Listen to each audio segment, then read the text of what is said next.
kati mukulu Amil mbadde nsaba assuming nzize kazi nabazita batya eno tugiyita passport enrollment center ya embassy ya Uganda mu Abu Dhabi oba mu United Arab Emirates. Kati omwana abaddeyo amaze okubanga ajjuza buli kimu nga yaweereddwa appointment nga alina okujja wano ku embassy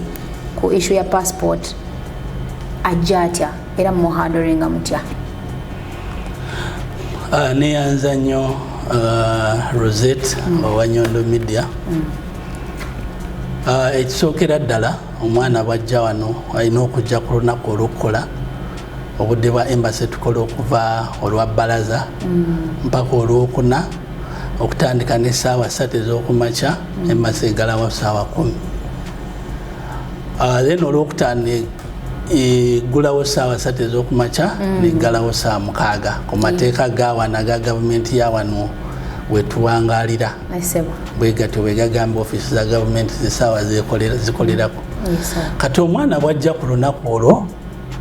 ku budde bwa appointment bamwadde kyo tekifaako oba kasita oba bamwadde oba appointment ya ssaawa 10 n'atuuka ku ssaawa 3 ez'okumakya tumukolako kasita lubeera lwero olunaku nga tekiise mugenda mu lunaku olulala ekyessaawa office badde erina kubanga eclosinze within the working hours mu budde obw'okukola kasita aba atuuse katugeza appointment ye badde ya ssaawa 9 n'atuuka 3 kitundu ez'okumakya tumukolako ekyo tukikola on the basis of first come first serve kubanga era omuntu tajja kujja nga yasoosoli nga akedde ate atuula alinde tukola first come first serve. Kati omwana bw'atuuka wano applicant tulina emitendera y'abantu bangi abajja n'okusaba passport. Abana Uganda abawangalira wano waliwo ayinza okuba nga za passport yo ojja kati nga tujjako ziri enkadde zetuyitanga machine readable passport eza navy blue tuli mu kufuna kati eza East African kubanga ziri zaggwako zakomanga ennaku z'omwezi 4 ogwokuna 2022 esobola kuzaayo Uganda wokka gye tuyita one way mu lulimi olw'ennyonyi nekutwala naye tekukomyawo. Kati bw'ojja wano ng'ozejjiza bupya okosa oba bateekako renewinga passport yo then tulinayo abo passport yamubulako nga ze kuzaako lost passport naye sente zibeera za njawulo z'osasula. Oyo yenna asula passport ya Uganda oba n'agyonoona n'agidamaginga oba ekutta omuliro gugyokyeza agyozeza mu ngoye gavumenti emufayininga fayini ya $10,000 nazazisasula bulungi. Kati bw'ateeka mu lost passport emuleetera nemugamba omanyi okuzza passport obujja oba obupya $25,000 kati kuliko n'ogwa korea bw'oba osabiddeko embassy gye 26 then ne fine ey'emitwalo 10 naye nogigattako negibeera 36 kitegeera. Waliyo ne express naye wano tutera ku encouraging abantu basabe normal process oba standard kubanga express eno ebeetaaga omuntu olina okumuwa passport mutasukka ennaku 2 bwe kisukka ennaku 2 essaawa 48 eba tekyali express. Kati tubi encouraging bakole standard kati wajja nayetuuka wali security emwasharinga in oba emwaniriza nemubuuza results eza covid amateeka gawanaga gavumenti ene tugamba sukke ssaawa 7 kati netumutwala mu waiting room yaffe eri wabweru eyo nja kuba nkikulaga nungi nnyo eri na facilities zonna. Kati netubeera nga tuyinza abantu 5 okwewala omujjuzo ogw'amaanyi nnyo munda mu embassy batuulaawo entebe ziri awo. Kati nga tugoberedde kiri kyenakugambye mbwa yasoose okujja gwe tusooka kukolako mpozi nga babaddewo exceptional cases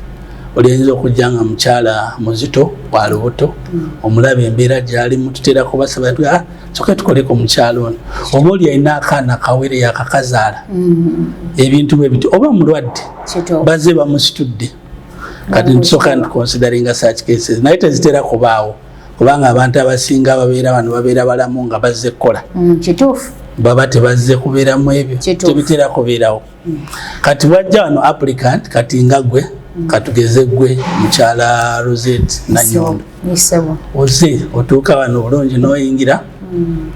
bw'obeera bwakumakya okosi nja kugamba good morning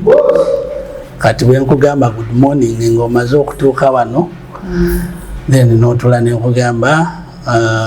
mpa empapula zo nozimpeereza kati bwompa empapula wafiringa empapula ezo nozijjuzaamu kati bwomala okuzijjuzaamu ng'omaze n'okusasula osasula against oba kwezi enamba ezo eziri wansi bazita payment reference numbers zibeera bbiri passport bwobanga ogino renewinga bwe kubanga yabula zibeera 3 eyokusatu ebeera ya fine kati nga wasasula wascheduling appointment oba wasaba schedule appointment ng'ekuwadde olunaku katugeze olwaleero nga 22 kati bwojja nsooka kubuuza ki kyoze kukola banze kusaba passport nga mpa application yo n'ogimpa nengitunulirako amanya okusinziira amanya kigoyina nobeera ng'ogikebera kati mukulu Amir kaŋŋambe omutosobola keera ku makya noga nti kaŋŋende ku embase buli kimu nkijulizeeyo sigenda kukola gundi sigenda kukola ki kukola passport online kaŋŋende ku embase tekisoboka application eyo bagijuliza online it's a must. It's a must. Online. Kati tuli ku e-passport, electronic. Twagenda into digital. The manual system yedde gye twafunirako ziri passport enkadde tekyaliwo. Kati nzize yeno gundi application yange nga ngikwasa bulungi nnyo nga bw'ogambye ng'ogiyitamu. Nsaba kunkolako ssebo. Kale nyako. How are you? I'm fine, sir. Kati bwe tutya interview bwe tugitandika. Kati nentunuulira amanya g'oba ompadde wano ge gampa direction ya interview nga bwe natandika. Katugeze eno yina application yo eriko na Nyondo Rozet. Na Nyondo linnya lya Kiganda. Lya Buganda. Mukyala na Nyondo wasuze otya nasuze bulungi. Oli bulungi. Obudde mu Luzungu. Kati switchingirako nenzira mu Luganda. Oli bulungi obeerawa. Nombulira jo kati ngenda kubuuza mukyala na Nyondo obeerawo nze sebo nva Dubai Dubai bagamba ki balungi okedde kuvaayo sebo okay oze nakyo ne bus oba ngokedde nnyo sebo nze na bus Dubai obeera side ki Dubai mbeera Deira okay okolayo mulimu ki sebo nkola mu saloon ojana kumpa original passport yo wano njeetaaga eno ya application ni appointment yo y'olwaleero 19 ojja kumpa original passport olina Emirates ID nayo ojja gimpa ebbaluwa ya recommend yino ngiraba kweri kopi ya national ID ya recommend nti alina okubeera Munnayuganda kale kankoleko kakati era kiri ddala nga wetugenda eri ewaffe ku internal affairs naawe era oddamu nombuuza ebibuuzo nga newankubadde namaze okubijjuza online nenfuna eyo application nenzija waneno era naawe oddamu nombuuza ebibuuzo nziramu nembikubuuza lwa nsonga njagala kuverify ng'oba kakasa information eyo okitegeera naye era ne-interview eno kisinziira nga bwe flowinga kati bwozze wano neoyogera nendaba Oluganda lwo oluflowinga bulungi nyinza n'okubuuza mpozi bannanyondo mweddira ki nombulira okay kosi netwogerayogeramu ebitono musibukawo ewammwe nombuulira kati lukya mukulu Amir nga waliwo bintu bina answering omwo nabijjuza newabeeramuko enjawulo okyobubuuziza wano eno mba mugenda kunkolera ki najjuza omwo maama wange namukalu Jeni niwano bwombuuza nenkugamba ina madareste maama kiba kigenda kubeera kitya omuntu wali nemukolera passport nkubuuza wano bwe nkubuuza nendaba nga tebikwatagana kati ate wano nga wateeseemu yeggondi abalala bali bakolera bukolezi ne babayambako si buli omu asobola kubijjuza oba nongamba ekituufu ate oyo maama wange omuto oba yeyankuza oba muka kitange naye munange nze gwemanyi owanga abamu bagamba owanga nti yafa kati nateeseeko naye maama wo ne bwafa oba taatawo asigala ye muzaddewo tuteekako wali mu application oteekako yafa yawumula naye nga details ezo n'ozituweereza. Asogo wenna tulaba ng'okyali ku Nyondo Media wano we tuli kati tuli ate ku tuli ku Ministry of Internal Affairs kanjiyite Immigration of Uganda oba Immigration Uganda. So go wenna atulaba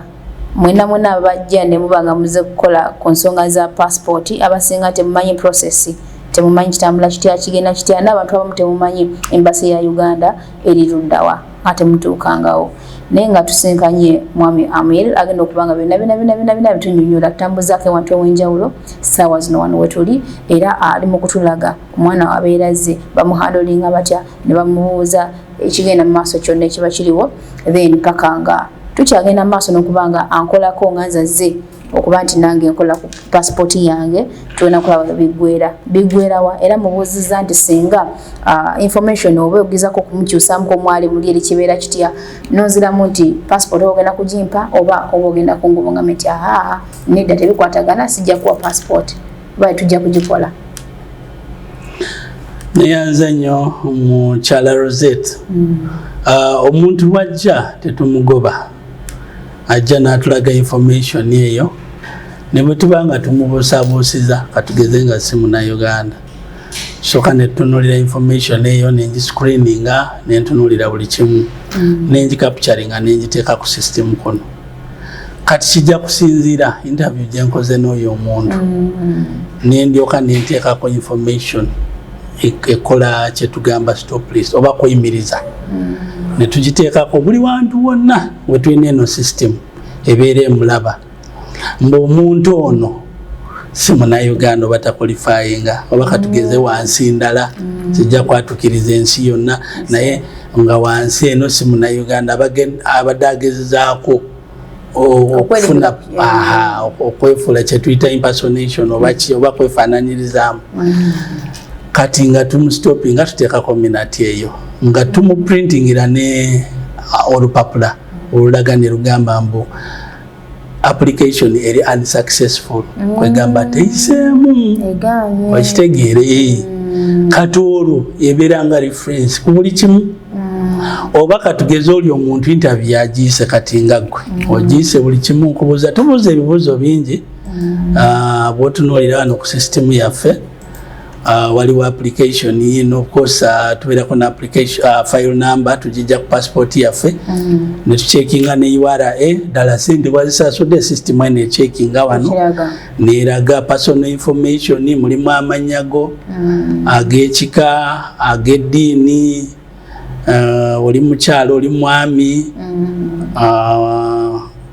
wazaalibwa mu nsi ki bw'oba tewazaalibwa Uganda ng'era oba okitubuulidde baakuzaala wa Kampala Wakiso n'otuweereza enamba z'essimu otuweerezeyo wano naye tutera n'okusaba ye Uganda oyinza okuba togina naye n'otuweereza oba ya muntu wo oba muzaddewo ali Uganda oba muganda wanaasobola kutuusaako system eno passport bwejjanga ewedde bwe tugiscanninga ekuweerako message naye weereza ku simu ze Uganda tenakutandika kuweereza ku simu za wano then tukusaba ne email bw'oba ogina n'ogituweereza email eno singa application ebeerako ekizibu tukuweereza message ejja ku email nejja ne ku simu koli ne tukubuuza ebintu bingi residential address obeerawa wano n'otubuulira then ne tujja ne tukubuuza ekika kyo n'okitubuulira ne tukubuuzayo bajjajjaabo babiri n'obatubuulira ebyo byonna tugezaako ku verifying ne tukubuuza information y'obazadde taata maama babazaala ddi amannya gaabwe balamu oba bagenzi next of kin naye tumukusaba information ne tugiteekako kati tulinayo type of citizenships waliyo by birth kati ngaffe Abana-Uganda bazaalibwa Uganda by findings or adoption kati waliyo ng'abo abaana tebanakuweza myaka tebanasuka myaka 5 bwe tubasanga ng'oba tebalina muntu yenna agamba oba mwana oba kinga tubalonze tubadoptinga ne tubafuula Abana-Uganda gavumenti ebakkiriza waliyo abo by registration najja nayewandiisa okubeera Munnayuganda nga maze okufuna ebisaanizo ebyo kati sinziira waliyo nabo by naturalization bajja dda myaka jadda ate owulire Uganda waliyo Banyarwanda of Uganda bajja myaka jadda ne bafuuka Bannayuganda oba Bakongo then waliyo nabo balina dual citizenship alina citizenship ya nsi bbiri katugeze alina citizenship ye Uganda oba alina neya UK oba US kitegeera kati waliwo nabo bali stateless nga talina waagwa n'abeera awe naye n'asaba tamanyi waagwa naye nga abadde mu Uganda myaka mingi ng'ali myaka gy'abajjajja baffe kati tulonamu abo naye kati ffe wano tufuna by birth Bannayuganda nga yo already beekupiikinze edda information gye bagiweereza naye bw'ebanga agudde mu ziri categories endala oba renewinga wano n'otusikaninze ezo certificates aba yaregisteringa dda kati tulinayo process endala tukoba obufaanani signature akagenda mu passport tulina kuleeta akafaanani kati nga maze okuyita interview yange bulungi nnyo nga kiba kiddako ke kafaananyi ebyo byonna biri mu interview akafaanani signature mba nkukolako wetwogera wano wedda bwe nkugamba wano kati nze bwogidde wano application nga ngiteeka mu system ngisikaninga bwejja bweti kati nga appointment nga nkusikaninga ngekisoma barcode eyo ereeta information egidownloading wano yonna buli kiwajuzizaamu mba nkifuna butereevu wano netukujjako engalo appointment yange obeera nga yankya nezijolwayo temunkolako system tekukolako teggulawo ekubulira nekugamba mbu appointment yo yankya bwe mbanga nadde yalwaleero nenzijja enkeera era temunkola era ekulaga tekukolako awo mbeera ngenda kuddamu ku applyinga buto oba basobola okumpa olunaku olulala kati abo appointment bwe ziba ziiseeko teyasobodde okujja wano oba lwabadde lunaku lukulu lwaguddeko nga tetulutegedde naye wali wafuna appointment kati kyetukola wano information eyo tugiweereza e Kampala bakulu waliyo abakola ekyo ekintu netubategeeza mbu abantu oba 20 oba 30 eggulo babadde bakubeera wano ne bakola interview naye tebazikoze lwa nsonga ABCD kati bo ne tubawaamu obudde ne bakitereza mu system abantu abo ne tusobola kubakolako ensonga newankubadde nga aba failings olwokuba nti mwadde muyina ekyaba occupyings oba nga nze ya failings olwokuba nyina ekyali kya occupyings kino mukikola kyo kimu oba nga nze failings mungaba nenziramu ne applying out obeera kikolebwa kyekimu kyekyo kati mu biseera ebisinga era omuntu walemererwa okujja wano bambi kati ng'ebya wano waliwo challenges nyingi omuntu omala kubeera wano n'ozitegeera oluusi omwana yabadde ajja kati waliwo olumu waliwo betwali tugenda kukolako wano ne bafuna accident mukubo nasooka n'agenda ku kitanda yamalayo omwezi mulamba oyajjira ng'awonye twamukolako waliwo n'abalala ayinza okugamba owaayi saasobodde nalwadde nakuba n'okoba essimu ku embasi nalwadde covid oba ndwadde kino sijja sobola kujja genuinely bambi ng'alwadde n'abamu bazuukuka oluusi mukama we n'amugaana kosi tekibeera ku buli omu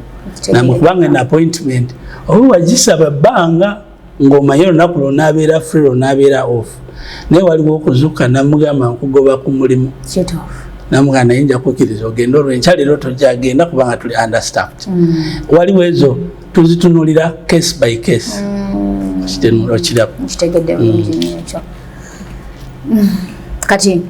kyekiba kiddako omaze okuyitamu bulungi nnyo nziiseemu application nagiteeseemu dda neesoma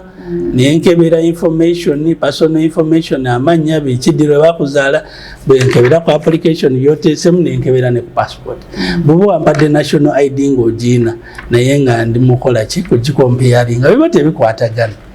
aŋŋamba naye Rozet ate mu national ID ng'olina birala okitegeera ate ne passport okyusiza emyaka oyagala gikyusa mbu nti ye njagala gikyusa n'ogamba kati munange emitendera gy'okukyusa emyaka giri bwe giti ne bwe giti kati gibeera mirala nogenda mu mateeka okusookera ddala n'olayira oba n'okola kye bayita deed poll naye kati wano wetuwangalira wantu kidiscouraginga abantu tebakikola kubanga amateeka ga wano bw'okyusa ebyo ebintu maze okuyita interview yange bulungi nnyo kyekiba kiddako Interview nga bwe nkugambye mukyala Rozet ebeeramu ebintu bingi tukujjako engalo tuzigirako awo. Ono babugako zijjako engalo? Tukugirako awo laba glaasi eyo. Waneeno? Ne nkugamba teekako engalo nnya. Okitegeera kanzikulage wano mu demo eno mu system. Ne nkugamba teekako engalo nnya awo. Kiraba? Nezikwata nezisikaninga wano ku system ndi mu kusikaninga. Ezikkiriza ne nkugamba teekako kononya. Kononya yani? Right, kono. Right hand engalo nnya. Kononya.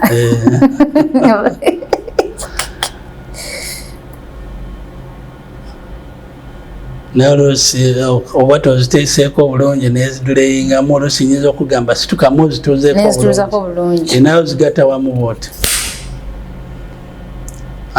Ezikkiriza kati nenkugamba saako ensajja zombi engalo zonna tulina ozikwata nezigenda mu system. Kati kiba kiwedde ekirungi kyokwata ddamu otuula ekirungi kyokwata engalo zino fingerprints tezifaanagana. Kati omuntu omulala bw'aba azze ng'ayagala kwefaananiza ayagala kozesa information yo obanga okomyewo gwokubiri system ebeera etwala atingirako netukulaga era wano eziraga ziri za green ezikkiriza zonna ziyiseeko bulungi. Kati mu ebyo ne tutekinga engalo ne tukuba akafaanani. Kati nsaba ojja tunna naye ojja kuddako emabega obeere wakati wa boodi enjeru eyo. Obufaananyi tukubanga bulungi enviiri zino ntera kugaana ozitulako waggulu amatu nsobole kugalaba. Kitegeera amatu nengalaba bulungi n'ekyenyi nenkiraba bulungi.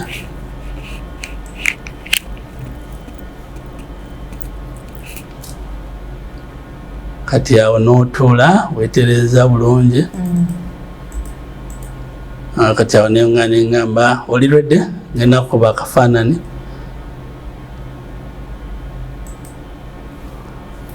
System nekakkiriza wano. Nenkujjako ebirala ebyetaagisa kati passport yo ngisikaninga wano obutereevu enkadde nensikaninga biodata page nensikaninga file number oba olina national ID nensikaninga Emirates ID bwebasiina national ID. It's okay. Era tukuweereza passport naye Kampala olina okubeera ne national ID naye wano tukitwala mbukatinira services zibadde teziriwo bulijjo tebasobola okwewandiisa. So government yakigonzaamu negamba omwana talina passport aba talina gundi national ID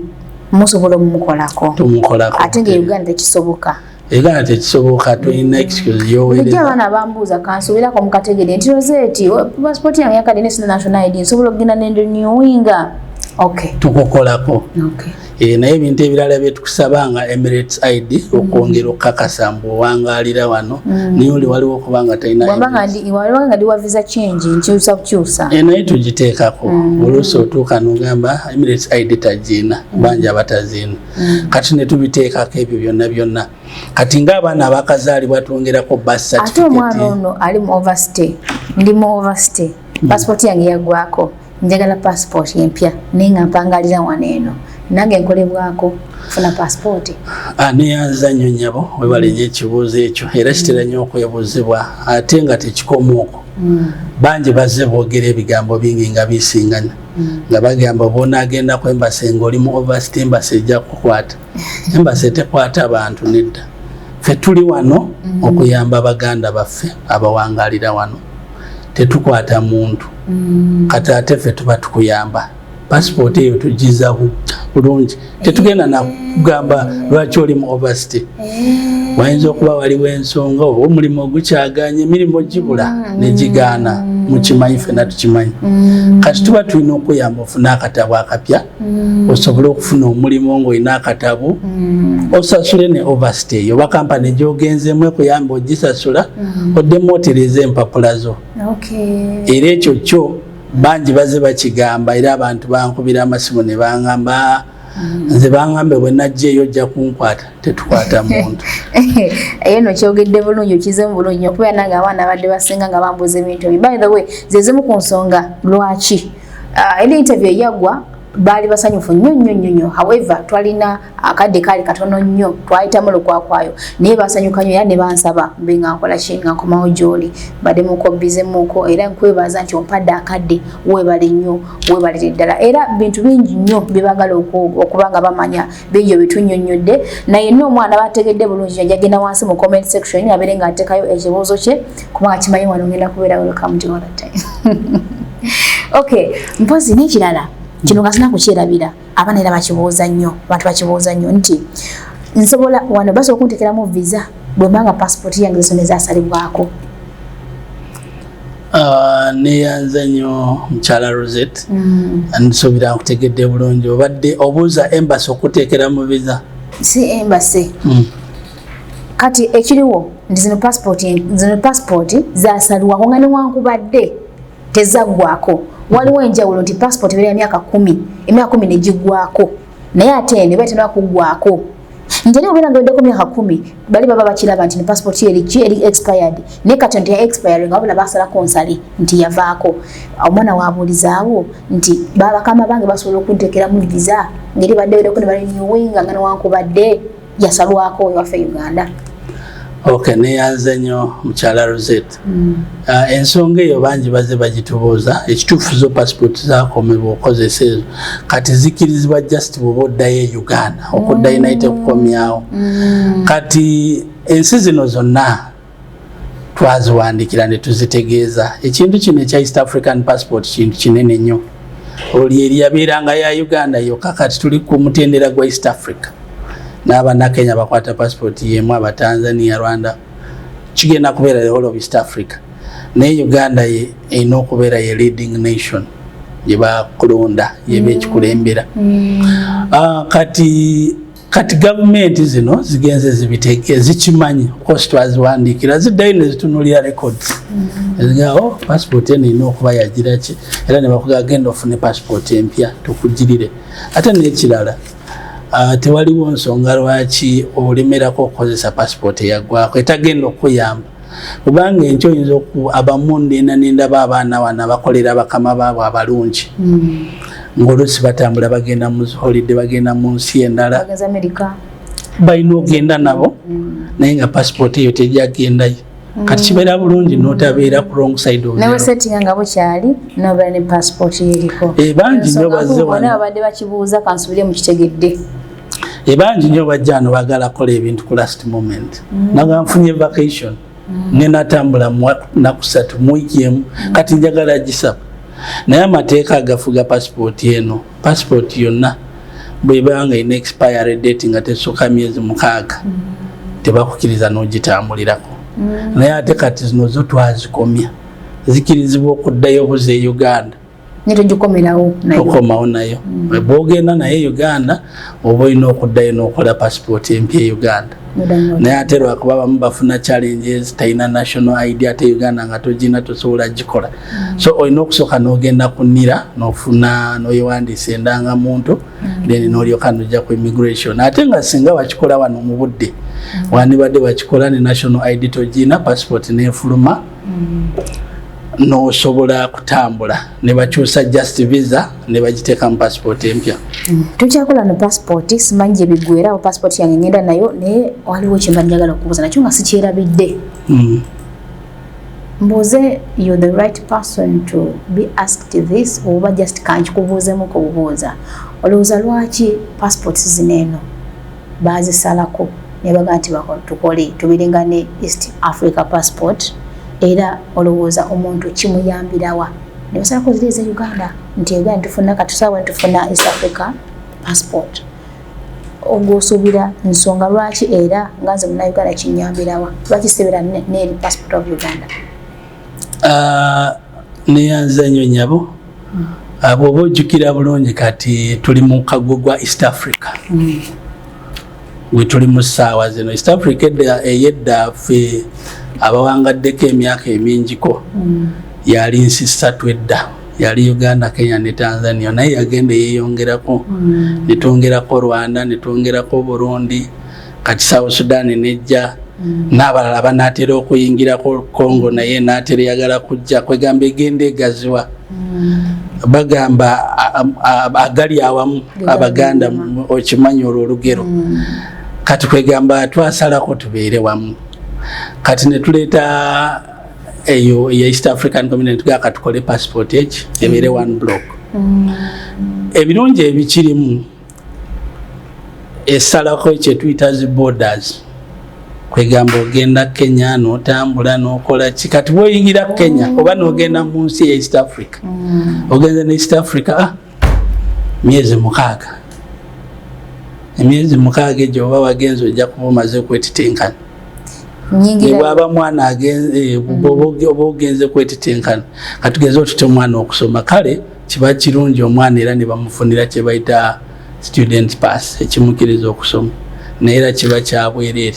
bakimuwera bwereere tebamusasuza kati naffe bwe tugenda mu ezo ensi jjukira ziri border restrictions zigwako tezibeerako actually bwoba ogiina bakuweereza waliyo n'akakaadi akatine bakayita interstate pass ne bakamuweereza olaba ne resident just abeera bwezi mu Uganda lwakuba tuli mu mukago ogwo abatakyasasula visa mu ziri ensi tebamusasuza ayitako bwisi advantage ekirimu oba ebirungi ebikirimu tuyinza okufuna collective bargaining power oba ebintu netubikolera wamu ekintu nekitambula netujjako bino ebibadde bitulemesa katugeze omuntu abadde agenda suubula Kenya oba biki badde buli bafunamu obuzibu naye katutambula kyere n'ogenda ngasasudde visa tosasula visa okukiriza okuba so kyatandika nakati nti nsobola okugenda Kenya nga sasudde visa tosasula visa kasambira nga nyina passport eno tosasula ate oba nga nkyayina eri enkadde sikirizibwa kuyitawo okuyingira kati tekyatambula ya passport yakomo kati example ennungi oba ekyokulabirako Uganda yasasulanga visa South Sudan kati bukyabayingira ne bakkiriza nabo okuyingira omukago tetukyasasula visa kati $5 oba gajja kuyamba transport ekutwala ekutuusa Juba oba n'okudda kubanga basi twafuuse muntu omu kasa tekatuuke nga tulina okuba n'omufuzi omu ndozaawo tuveewo tudde ku passport yange kafaananyi kamaze okukolebwa bulungi nnyo kyekiba kiddako kati byonna nga biwedde tubiiseemu wano tucekinga ebintu bingi ne tukebera nira oba eri mu national ID ne tukeberayo ne tugamba national ID ne tugambe okay katukebere tulabe Rozet yatuwadde national ID ey'abakyala etandisa CF ey'abaami etandisa CM gabadde onozegendereza kati obukosi kati bwe tuba nenira information eyo tugicekinga nayo kati ndi mu kwongeramu wano ebintu ebirala ebikukwatako katugeze national ID yo tubadde tetugiteeseemu so byonna nga tubimaliriza kuboza ekika kyo tubiteeseemu bazadde national ID ngiscaniz oba tugiina tetugiteeseeko rekomenda akuwadde ebbaluwa tugiteeseeko oba abadde mwana oleese mwana w'obbebi wamuzaalira wano birth certificate tugiteeseeko passport yo tugiteeseeko abaana bato tubateeka ku fayiro z'abaana ba maama baabwe waliwo nekituyita consent letter omwana alina atanakuweza emyaka 18 omuzadde waaba alina okukkiriza n'amusabira olukusa tumuweereze kati netujja netugaba previous application nazo netuzikebera tugamba talinayo kati wano tuteekamu interview result nengamba application aliyoko kosi yo tuteekamu mu luzungu for instance nengamba applicant is okay, she's a Muganda of this clan, forwarded for approval. Nojongeri ku stage eddaka ya processing netugiclearinga kati wano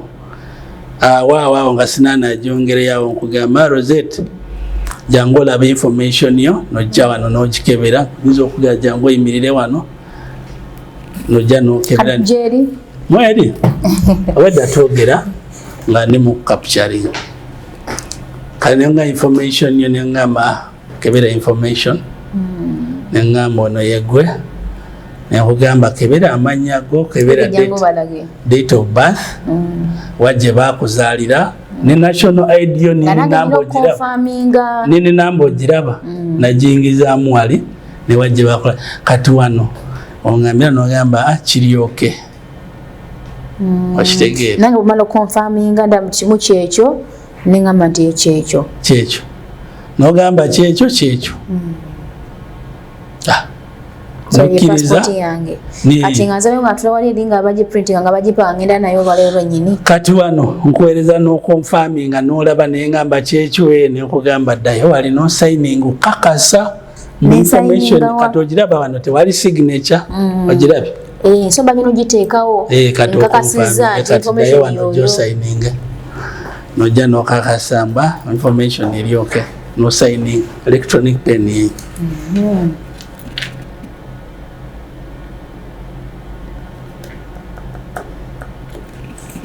kati jangu ogirabe signature yo yalumye dda wano kweri iyo mweri mu passport eye biodata page ya passport wete wefaanana nga tukirizigana nokkiriza byebyo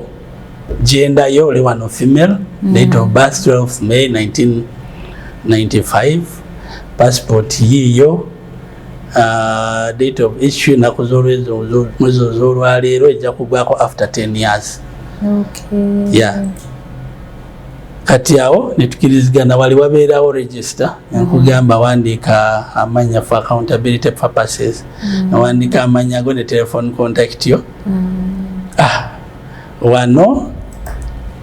netugamba tusevinze netugamba katukuprintingire ki passport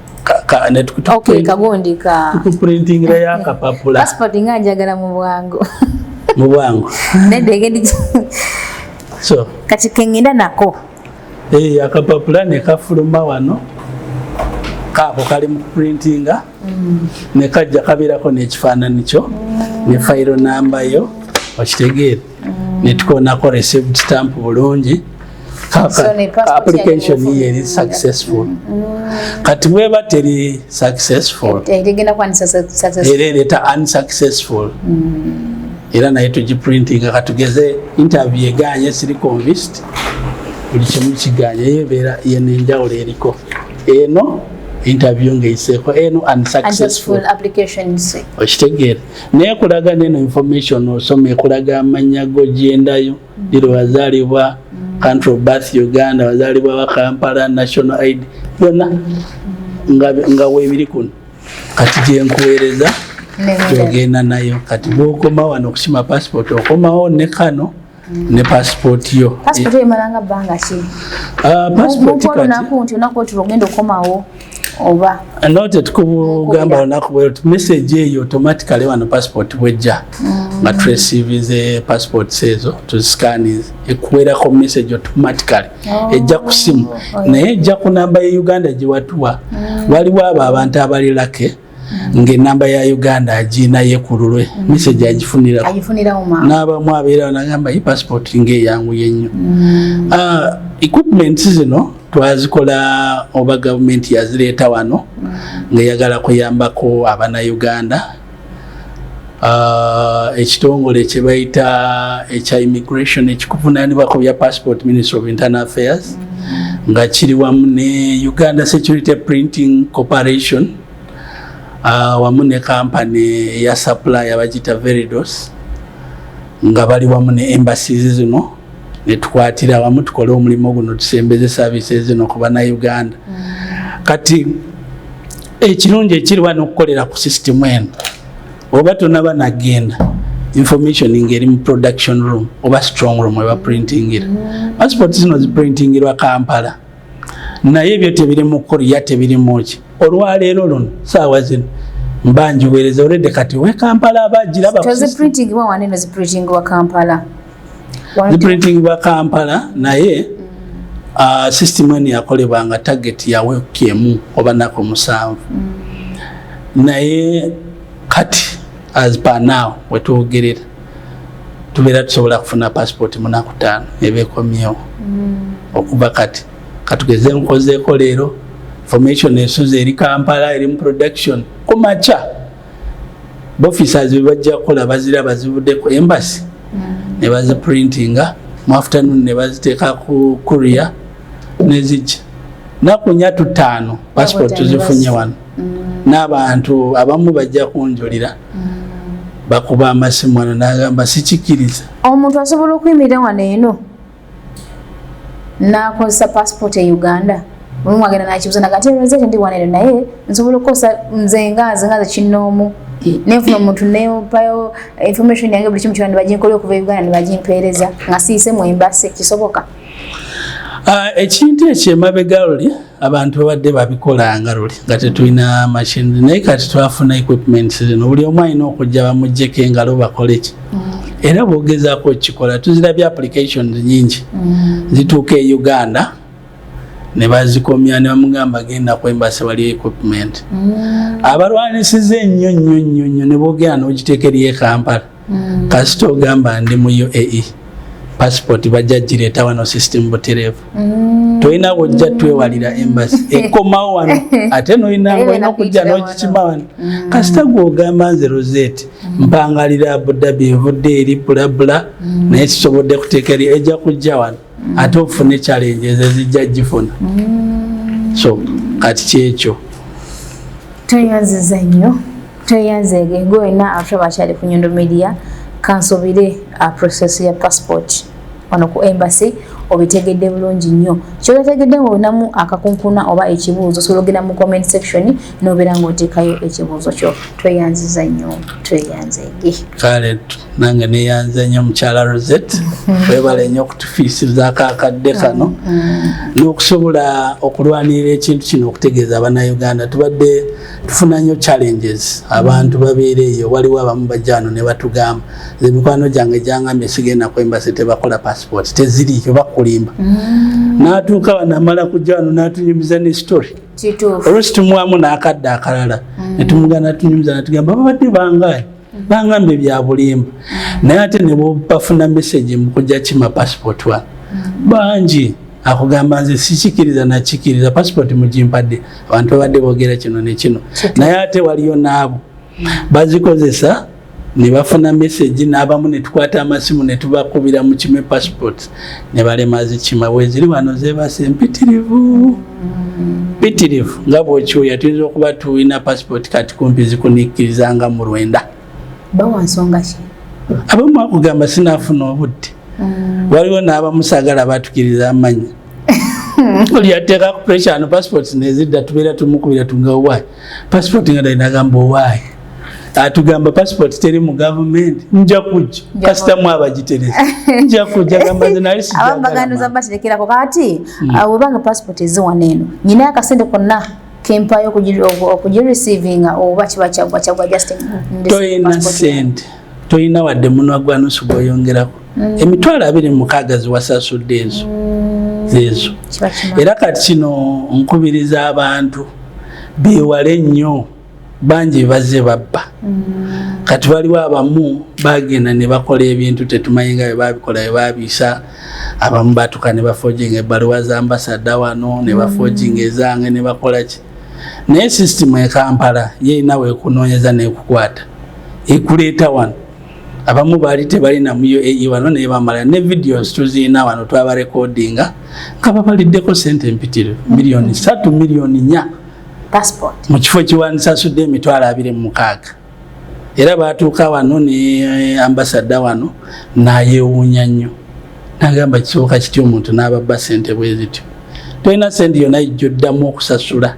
era abantu balina okukimanya teri ebintu bino bwobyekolera mpozi waliwo oli okubanga alina obuzimu obusaba n'ekirungi kya application eno ne ku smartphone ogisabirako oteekamu buteesi ku Google n'osaba nyangu netwala dakika ntono nnyo naye bwe batusobodde n'oyogera ne mukwano gwo n'akuyambako ne mujjuzaamu n'ebimu oluusi batuuka wano nga tebabijjuziza naye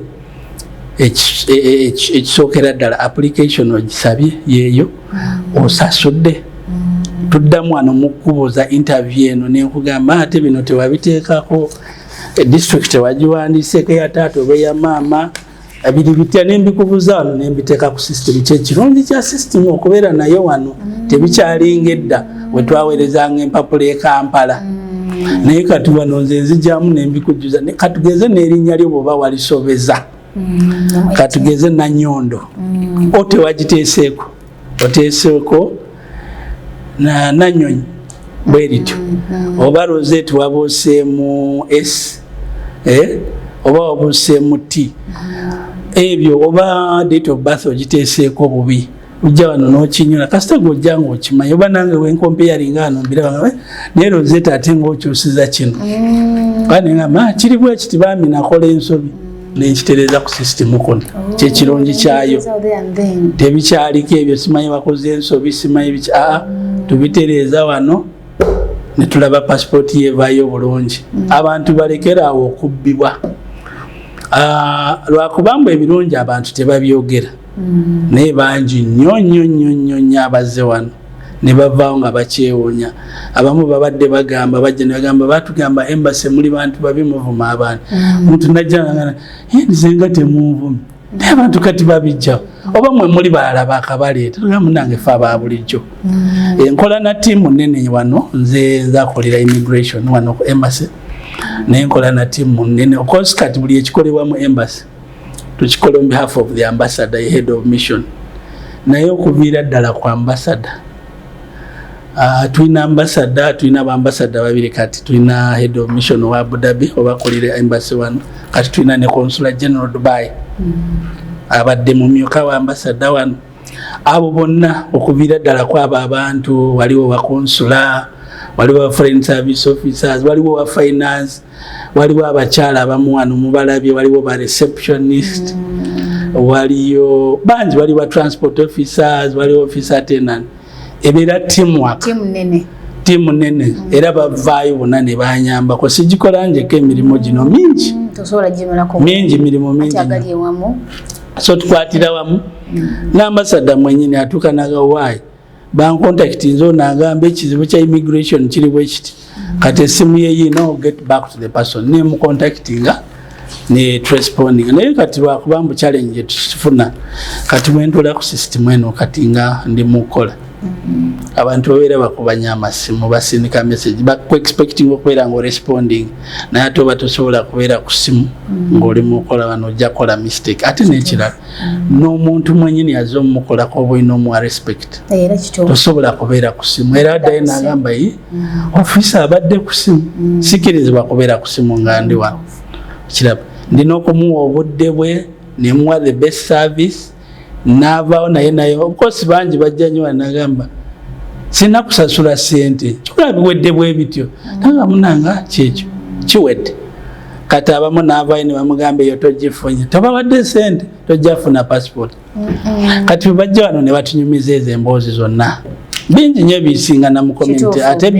ebyembi ababyogera nga tebalina information naye makyengenda okwebazaako mukulu Amir abantu abasinga batya kamera simanyi nsonga lwaki kubanga omuntu ogenda n'omu approach nga in a good way n'omusaba oba ensonga nti bannayuganda baliyo bangi boogera ebitakwatagana okuwabya abantu ne boogera ebintu bitalina matunda naki nti ate singa omuntu abeera nga avuddeyo n'abulira ensi ekituufu basobola okukola ki okumanya n'ogenda n'otuukirira omuntu n'akugamba nti kati mba neebuuza omuntu oyo oba waliwo ekibisaamu kyonna kyonna ekikolebwa naye tonnyimako chance kujja kukola ki kusisinkana so ekiro kiyamba omuntu ali eyo wabweru n'okulaga ekituufu kyekiriruddawa kuba kyeyogeddeko ekintu ekyo nange nali nkiwuliddewo kamwa koogera kyamuntu kawali nti tebakuwa attention tebakola bati era nga neegomba nnyo kuba guno nga bwe nabagambye mu interview yaffe yasoose guno gwe mulundi gwange ogusoose okujja wano eno naye ndabye ebintu ebikolebwa kuba twasooka nitutuulako wali eri nga kadde mukyakola ne tulaba abantu abajje and how you handling them kugamba nobeera ng'osobola okumanya ekituufu kyekiriruddawa naye ng'omulimu gumukola gw'amaanyi nnyo mwebale nnyo mwebalire ddala so ebitambuzibwa abagamba nti ate wotuuka wali eri togenda kuyambibwa togenda kola ki maybe ate ekizibu kye tulina ffe nga ffe abantu nti oli agenda kwogera ekintu ono gwakigambye naye agenda akigamba ate omulanga newankubadde bamugambye bugambi so tweyanziza nnyo ebiseera ebisinga omuntu yenna ng'ekintu kyakola kituufu ekikolebwa kituufu teyewala kamera era ndi musanyufu bannayuganda bali abeetaaga okumanya ono yaani akola ng'ani nyambibwa ntya singa mba nfunye kino ngenda ntya nyambibwa ntya so kati oba nga weewaddeyo n'okkiriza n'otuwa information oyo kiba kirungi nnyo era nkwebaza balinyo balire ddala kale tuyanze nnyo mukyala Rozet wa Nyondo Media webale nnyo naye lwakuba nkusaba kwongerako ekintu ekirala wano emirimu gya immigration si passport yokka waliyo tukolayo n'ebintu ebirala waliyo kye tuyita emergency travel document oba certificate of identity katugeze oli munnayuganda passport yamubulako naye yayagala kudda Uganda talimu ebyo ebyokuza passport ye bujja ayagala kudduka agenda oba oli yakazaalira wano omwana n'akugamba omanyi njagala kudduka ntwala omwana wange nzire Uganda ebya wano sigenda bibeeramu kati bajja wano because tulina requirements tubasaba n'aleeta ne birth certificate kati nga ono aba yasula passport ye kye tukola tumugamba ne tumugamba tuweereze passport copy oba ne tulabanga bwe tugifuna okitegeera ne tuginoonya mu system ne tukola ki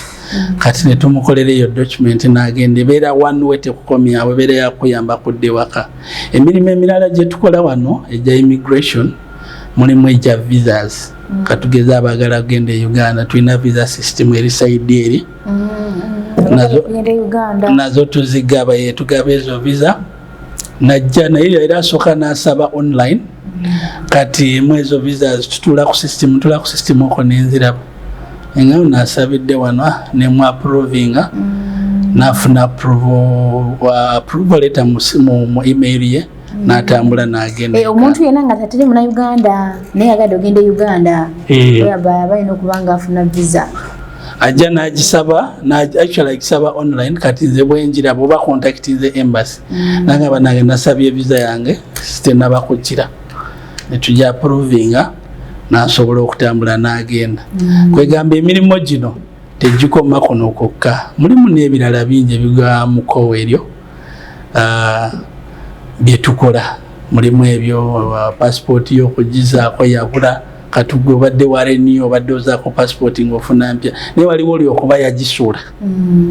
aleeta police report oyaleeta police naye era naye asasula fine ya mitwalo kazisasula wano ku embassy embassy tekwata ezo sente tekwata cash oyo aikola ki azisasula online sente zigenda mu tugita NTR non-tax revenue okitegeera ezigenda mu revenue yes collecting ezigenda mu government coffers kati wano ojja buzi n'empapula zo n'appointment n'ebyo naawe omuntu ku time entuufu netukolako n'ogenda kyenkubiriza abantu kye bakola basabe passport mu budde baleme okwewala kugenda mu dduka abantu batandike kubabba sente kubanga kati nze bwentuula wano system enzikiriza kolako oyo ali ku appointment yeka nenkolako obulungi n'ogenda region eno mu embassy zonna eziri e Bulaaya kubeera n'abantu bangi abasaba passport fa abakyasinze ndowooza tugoberera oba London nekuddako Pretoria Wales Washington kati machines zino ekika kino saawa zino ziri mu embassies 5 ziri wano Abu Dhabi ziri London ziri Pretoria South Africa ziri Washington kati sabiti ewedde baguddeko Ottawa Canada bagenda kuba bazaako Copenhagen in Denmark ne Beijing China kwegamba tuli banamukisa demand ya wano yamaanyi nnyo era Kampala etula neebuuza n'amasimu gave Kampala abakulu bakuba ne bagabana Abu Dhabi erina abantu benkanaki ne timu yajja kuteekako machine zino yabeera wano n'enyeenya emitwe ne gabana Abannayuganda bajombedde okufuna passport era nkyebaliza nnyo Abannayuganda abatanaba bafuna ebipapula byabo emirimu tukola mingi kati ng'essaawa zino waliyo abali ku deportation center tiimu yaffe yabadde yeggulo negenda ku verifyinga tusobole kubaweereza empapula ezo bagende tujja kubawa empapula za bwerere zibatwala teri kubasasuza bano abantu bali mu ssaawa zino beetaagibwa okuyambibwa bali mu bizibu kitegeera kati twasabye olukusa twagala tubayambe tubawe empapula ezibazaayo kati era ne bwenjogerera wano enkya ngenda kubeera ku Alwero Deportation Center verifying ani omunnayuganda ani atali omunnayuganda tuleme okwewala okutwala abantu abatali baffe kati kyekyo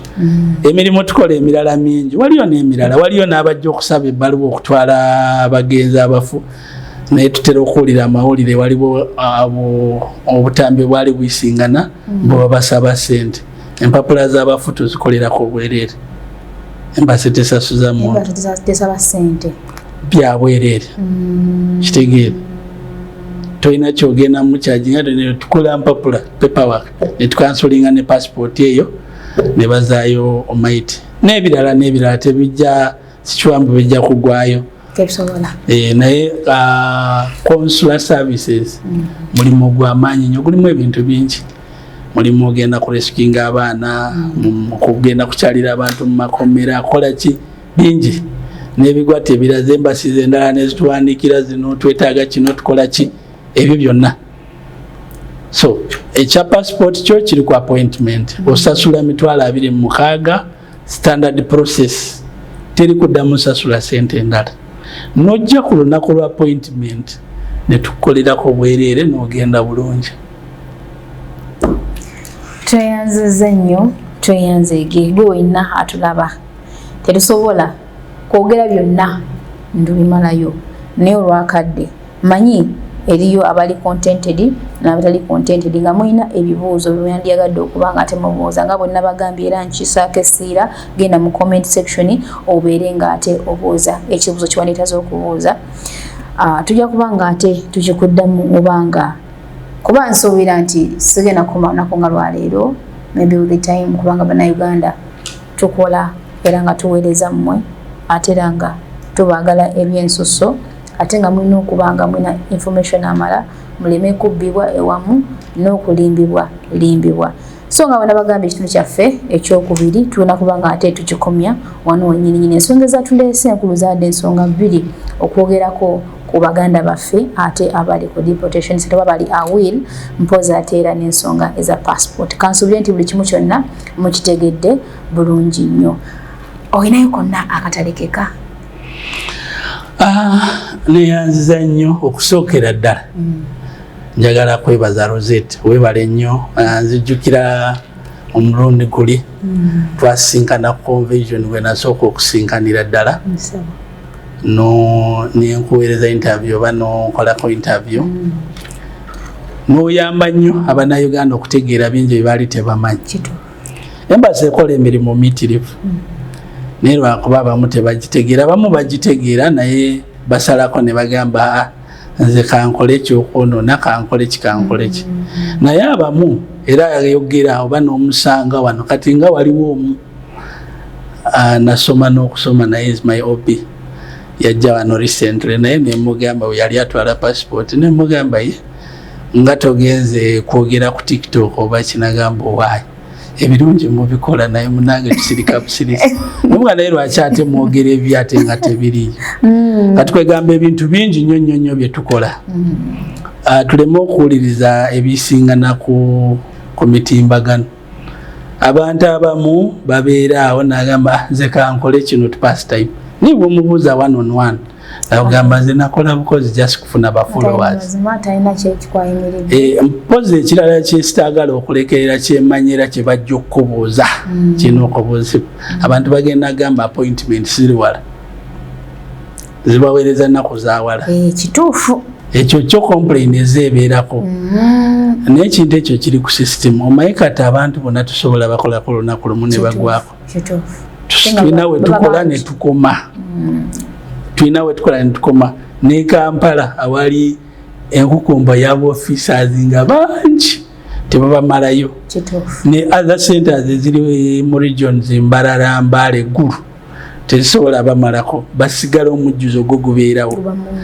kyenkubiriza abantu saba passport y'obudde nga bukyaliyo leka gisaba ku last moment kino kyo ekyokubeera n'omujjuzo appointment nga ziri booked kijja lwa nsonga kati buli omu agezaako okukyusa passport zino twatandika dde ogamba abantu kyusa nga abantu bagaana abamu ne tukyusa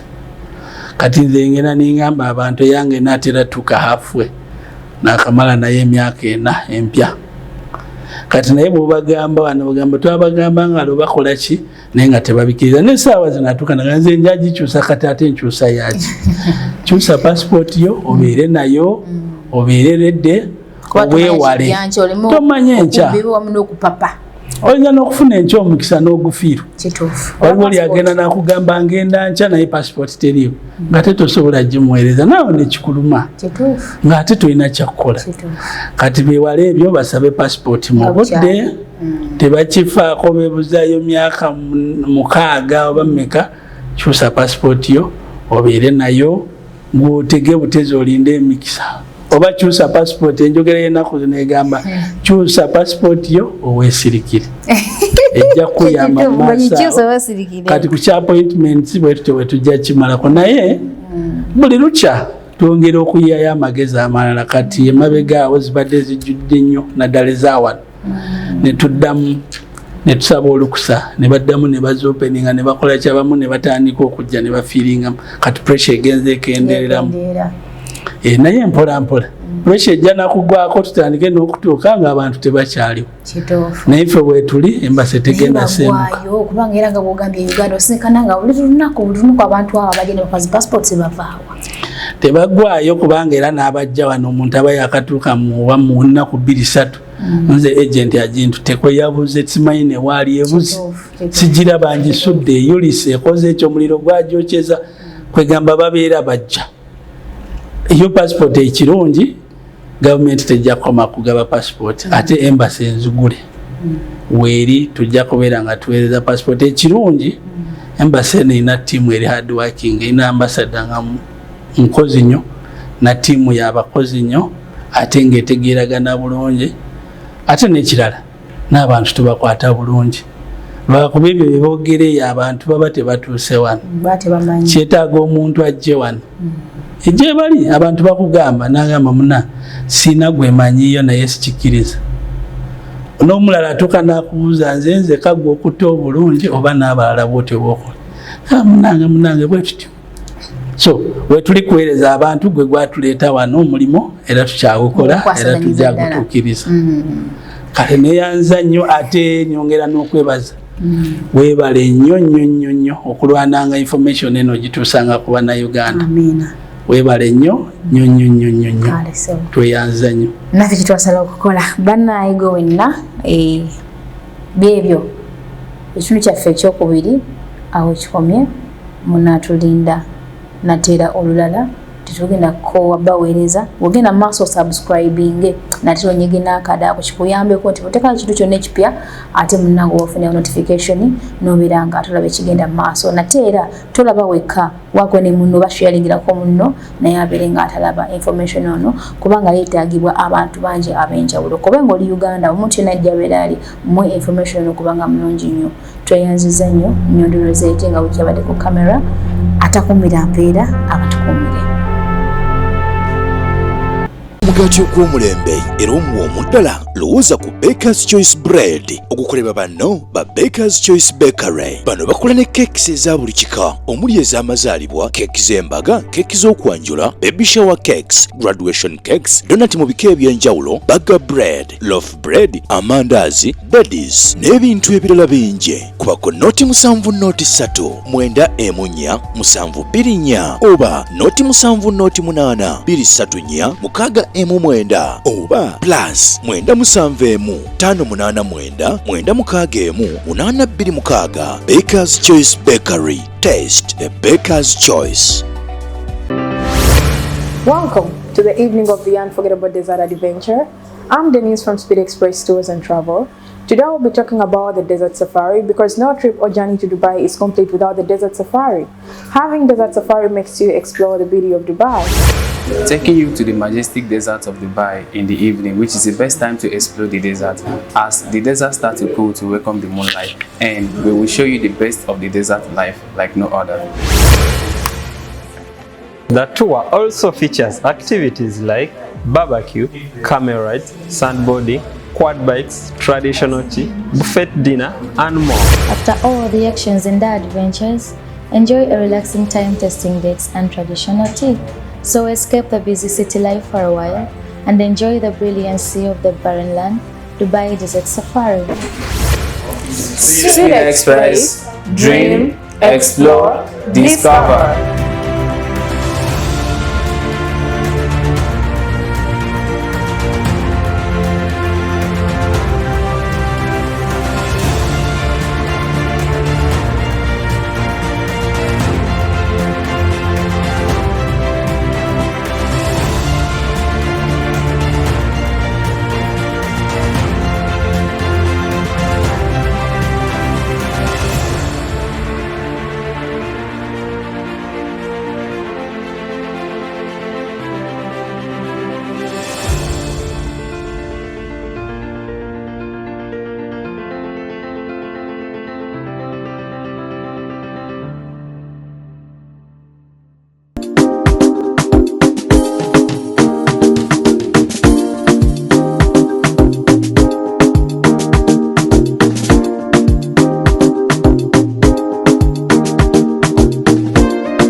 So today I'm gonna unveil for you something you've been looking for, what we call the Nyondo gleam.